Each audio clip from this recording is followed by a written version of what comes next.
এখানে একটা আছে, এখানে এত বড় একদম একটা লাউ আছে, সব ঢাকা আছে, দেখাই যাচ্ছে না। এটাকে আমি এবার কাটবো।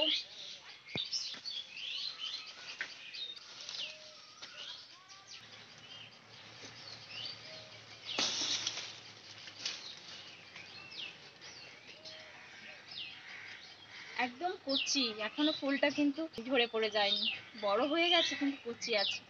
তো আজকে এটা দিয়েই রান্না হবে। হ্যালো বন্ধুরা, আসসালামু আলাইকুম। প্রতিদিনের মতো চলে এলাম আবারও একটা রেসিপি নিয়ে। আজ আমি কচি লাউ দিয়ে এমন একটা রেসিপি করে দেখাবো যেটা একবার বানিয়ে খেলে না বারবার বানাতে ইচ্ছা হবে। ভীষণ মজার আর একদমই সহজভাবে বানিয়ে দেখাবো। তো আপনারা কিন্তু পুরো ভিডিওটা অবশ্যই দেখবেন বন্ধুরা, আর ভালো লাগলে একটা লাইক আর সাবস্ক্রাইব করে দেবেন। তো চলুন এবার লাউ দিয়ে রেসিপিটা করি। তোরা চলে আসি, চলে এবার এটা কেটে রান্না করবো। তো প্রথমে আমি লাউটাকে কেটে নেব।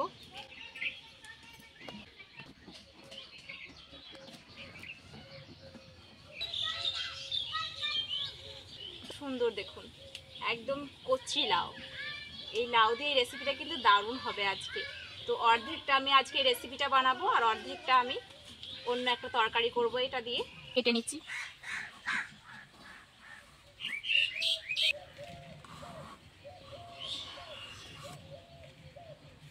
ছোট ছোট টুকরো করে কাটবো, তাহলে সুবিধা হবে।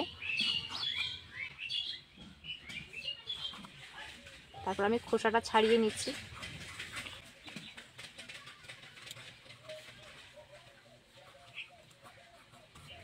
খোসাটা কিন্তু খুব ভালো করে ছাড়াতে হবে।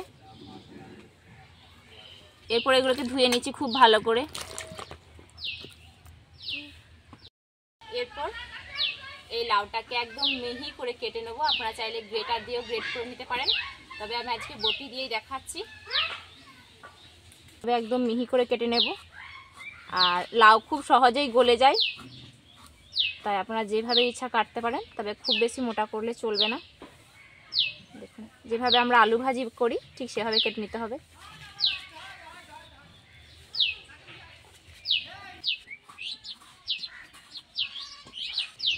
আর এই দিকটা যেহেতু শক্ত থাকে, তাই ওই নরম অংশের তুলনায় এটা আরও একটু মিহি করে কাটতে হবে।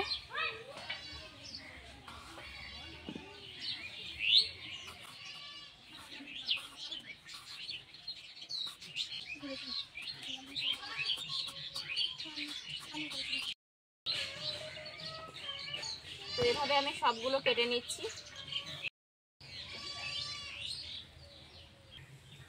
তো এখানে একদম মিহি করে আমি লাউটাকে কেটে নিয়েছি। এরপর এর মধ্যে আমি 2টা আলু দেব। তো যেভাবে আমি লাউটাকে কেটেছি ঠিক একইভাবে আলু ভাজার মতো করে আমি আলুটাকেও কেটে নেব। খুব মিহি করে কিন্তু আলুটাকে কাটতে হবে, কারণ লাউয়ের থেকে আলু অনেকটাই শক্ত হয়, সেদ্ধ হতে সময় লাগে। দেখুন এরকম করে একদম মিহি করে আলুগুলো কেটে নিয়েছি। এই জলের মধ্যে দিয়ে দিলাম। আলুগুলো জল থেকে ধুয়ের মধ্যে দিয়ে দিচ্ছি। তো মশলাগুলো এক এক করে আমি দিয়ে দিচ্ছি। প্রথমে প্রয়োজন মতো লবণ দিয়ে দেব, 1 চামচ হলুদের গুঁড়ো দিচ্ছি, 1 চামচ লঙ্কার গুঁড়ো। এটা অবশ্যই ঝাল বুঝে ব্যবহার করবেন, চাইলে কিন্তু কাঁচা লঙ্কা কুচি করে কেটে এর মধ্যে দিতে পারেন। তারপর 1 চামচ জিরের গুঁড়ো দিচ্ছি। এরপর 1/2 চামচ সবজি মশলা দিচ্ছি। এরপর প্রথমে সমস্ত মশলাগুলো খুব ভালো করে হাত দিয়ে চেপে চেপে মেখে নিতে হবে, যাতে মশলাগুলো আলু এবং লাউয়ের গায়ে খুব ভালো করে মিশে যায় আর খুব নরম হয়ে যায় এগুলো। দেখুন এভাবে চেপে চেপে মেখে নিচ্ছি। এই মশলাগুলো মাখানোর পর দেখুন অনেকটা জল বেরিয়ে এসছে। এরপরে জলটাকে আমি রেখে দেব, পরে রান্নার কাজে লাগাবো। এই জলটা আমি আলাদা করে সাইডে রাখছি। এরপর এর মধ্যে অ্যাড করছি বেসন। আপনি চাইলে এখানে কিন্তু বিউলির ডাল বাটা কিংবা মুগ ডাল বাটাও ব্যবহার করতে পারেন, তবে সেক্ষেত্রে ডালটা কিন্তু অবশ্যই 3 থেকে 4 ঘন্টা ভিজিয়ে মিক্সিতে পেস্ট করার পরে সেটা ব্যবহার করবেন। নিচ্ছি। বেসনটা ব্যবহার করলে হয় কি যে খুব তাড়াতাড়ি কিন্তু রান্নাটা হয়, আর ডাল বেটে একটা ঝামেলা থাকে। তো এই রান্নার মধ্যে খুব একটা আমি ঝামেলা করছি না, তাই আমি এভাবেই সরাসরি বেসনটাই ব্যবহার করলাম।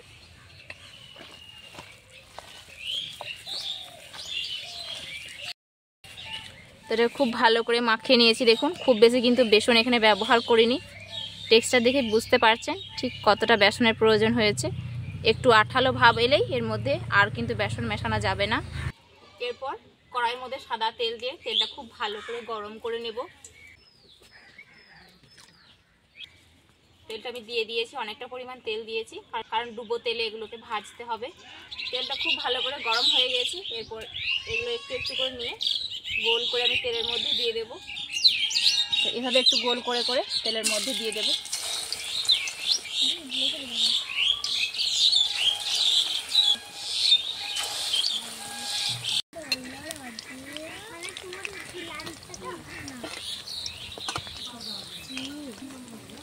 হালকা আছে এগুলো ভাজতে হবে।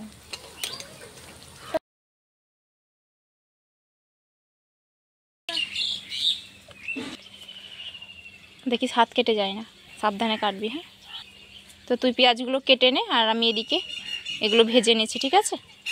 এগুলোকে আমি একদম ব্রাউন করে ভেজে নিয়েছি আর হালকা আঁচে ভেজেছি। খুব বেশি আঁচে ভাজলে কিন্তু এগুলো সহজেই ওপর থেকে পুড়ে যাবে আর ভিতরটা ভালো করে কিন্তু রান্না হবে না। এরপর এগুলোকে আমি তেল থেকে উঠিয়ে নিচ্ছি।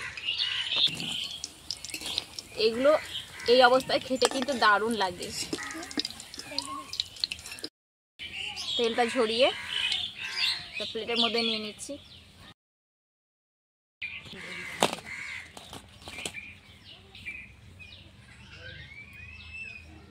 আমি একইভাবে সবগুলো ভেজে নিচ্ছি।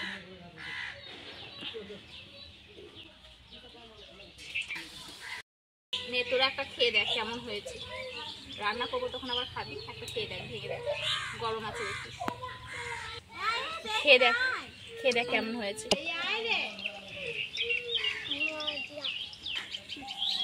এরপর আমি একটা ভেঙে দেখছি কেমন হয়েছে, আমাকে তো খেয়ে দেখতে হবে।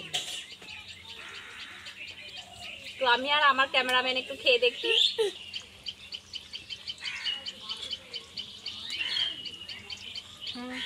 অনেক মজা হয়েছে। এরপর কড়াইয়ের মধ্যে দিয়ে দিচ্ছি অনেকটা পরিমাণ তেল। আর এদিকে এগুলো সব ভালো করে ভেজে নিয়েছি একদম ব্রাউন করে। তো এরপর আমি রান্নাটা করব। তেলটা গরম হয়ে গেছে। এরপর এখানে এর মধ্যে দিয়ে দিচ্ছি একটা গোটা তেজপাতা, হাফ চামচ গোটা জিরে, এরপর দিচ্ছি হাফ চামচ কালো জিরে, আর দিয়ে দিচ্ছি একটা চেরা কাঁচা লঙ্কা। এরপর এগুলোকে 1 সেকেন্ড মতো ভেজে নেব। এরপর 1 সেকেন্ড নাড়াচাড়া করে নেওয়ার পরে এর মধ্যে দিয়ে দিচ্ছি মিহি করে কুচিয়ে রাখা পেঁয়াজ, ছোট্ট ছোট্ট করে কেটে নিয়েছি, সেটা এর মধ্যে দিয়ে দিলাম। যে পেঁয়াজটা খুব ভালো করে ভেজে নেব, যতক্ষণ না পেঁয়াজটা নরম হয়ে যায় ততক্ষণ পর্যন্ত পেঁয়াজটাকে ভাজতে হবে। পেঁয়াজটা অনেকটা নরম হয়ে গেছে। টমেটোটা এর মধ্যে দিয়ে দিলাম। এরপর লবণ দিয়ে দিচ্ছি, এতে টমেটোটা অনেক বেশি নরম হয়ে যাবে। টমেটোটা নরম হয়ে যাওয়ার পরে এর মধ্যে দিয়ে দিচ্ছি 1 চামচ আদা বাটা। আপনি চাইলে এখানে রসুনটাও দিতে পারেন।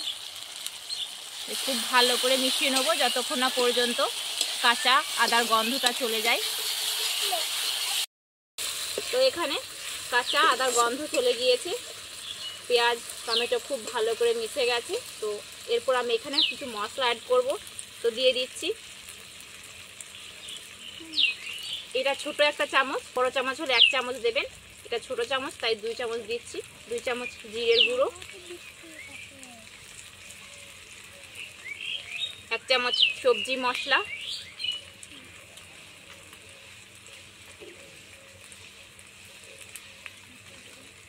2 চামচ শুকনো লঙ্কার গুঁড়ো, দিয়ে দিচ্ছি 2 চামচ হলুদের গুঁড়ো। এটা যেহেতু ছোট চামচ তাই সবগুলো 2 চামচ করে দিচ্ছি। আর ধনে গুঁড়োটা এই ছোট চামচে 1 চামচ দেব। পর দিচ্ছি 1 চামচ কাশ্মীরি লঙ্কার গুঁড়ো। লাউ মাখার সময় মশলা জলটা রেখেছিলাম সেটা এর মধ্যে দিয়ে মশলাটাকে খুব ভালো করে কষিয়ে নেব।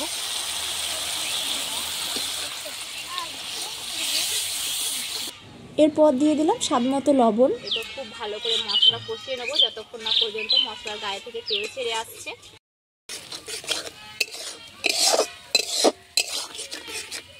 তো এখানে মশলা খুব ভালো করে কষিয়ে নিয়েছি, মশলার গায়ে থেকে তেল ছেড়ে আসছে।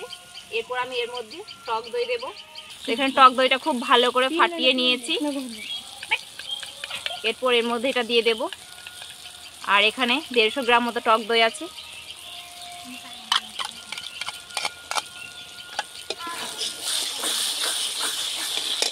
এখানে টক দই পছন্দ না হলে স্কিপ করতে পারেন।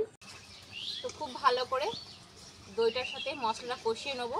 এরপর কষানোর পরে দেখবেন যে দইয়ের ওপর থেকে তেল ভেসে আসছে, তখন বুঝবেন যে দইটা কিন্তু মশলার সাথে কষানো হয়ে গেছে। তো কিছুক্ষণ কষিয়ে নিচ্ছি আমি। তো বন্ধুরা দেখতেই পাচ্ছেন দইটা কষানো হয়ে খুব সুন্দর করে তেল ছেড়ে এসছে। দেখুন কত সুন্দর মশলাটা কষানো হয়েছে, খুব সুন্দর একটা গন্ধ আসছে। এরপরে আমি এর মধ্যে জল দিয়ে দিচ্ছি। খুব বেশি জল দেওয়ার দরকার নেই। আর এই বড়াগুলো এর মধ্যে দেব, ঠিক ততটা পরিমাণ বুঝে কিন্তু জলটা দিতে হবে। খুব বেশি জল দিলে হবে না, হালকা অর্ধেকটা ডুবে থাকবে, তো সেই মতো পরিমাণ বুঝে জলটা দেবেন, কারণ এটা গ্রেভিযুক্ত রান্না হবে। তো এই ঝোলটা ফুটে ওঠা পর্যন্ত অপেক্ষা করছি। তো দেখতেই পাচ্ছেন বন্ধুরা ঝোলটা ফুটে উঠেছে। প্রায় 1 মিনিট পর্যন্ত ঝোলটাকে আমি ফুটিয়ে নেব। এরপর এখানে আমি একটু চিনি দিচ্ছি, 1/2 চামচ মতো। আপনি চাইলে স্কিপ করতে পারেন, তবে যেহেতু আমি এখানে দই ব্যবহার করেছি তাই একটু চিনি দিলে এই রান্নার স্বাদটা কিন্তু অনেক গুণ ভালো হয়। তো 1 মিনিট হয়ে গেছে এই ঝোলটা ফোটানো। তো এক এক করে আমি সবগুলো বড়ার মধ্যে দিয়ে দিচ্ছি। দেখুন বড়াগুলো ডুবে আছে, ঠিক ওই পরিমাণ মতোই আমি এখানে জলটা ব্যবহার করেছি। তো অবশ্যই কিন্তু পরিমাণ বুঝে জলটা ব্যবহার করবেন, কারণ এটাকে আমি বেশিক্ষণ ফোটাবো না, হালকাভাবে এগুলোকে আমি ডুবিয়ে দিচ্ছি ঝোলের মধ্যে। তো সবগুলো বড়া দেওয়া হয়ে গেছে। এরপর আমি এটাকে 5 মিনিট মতো হালকা আঁচে রেখে দেব। এতে খুব ভালো করে এটাতে রান্না হয়ে যাবে। তো ফিরে আসছি 5 মিনিট পরে। তো বন্ধুরা এভাবে একবার বানিয়ে দেখবেন, অসাধারণ লাগে খেতে। গরম গরম ভাতের সাথে এটা দারুণ লাগে। সবাই তো একই রকমভাবে লাউ রান্না করেন, একবার এভাবে রান্না করে দেখবেন, লাউয়ের রেসিপিটা আপনার কাছে প্রিয় হয়ে উঠবে। তো বন্ধুরা 5 মিনিট হয়ে গেছে, আর এখানে ঝোলটা অনেকটা শুকিয়ে গেছে, গাঢ় হয়ে গেছে গ্রেভিটা। তো এরপর এটাকে এভাবে নেড়ে দিচ্ছি উল্টে পাল্টে।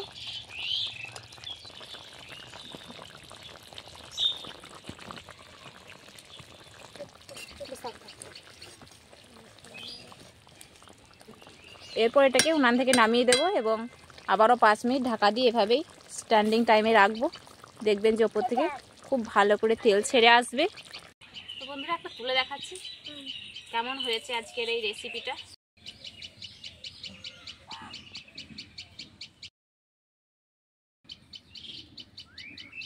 এই দেখুন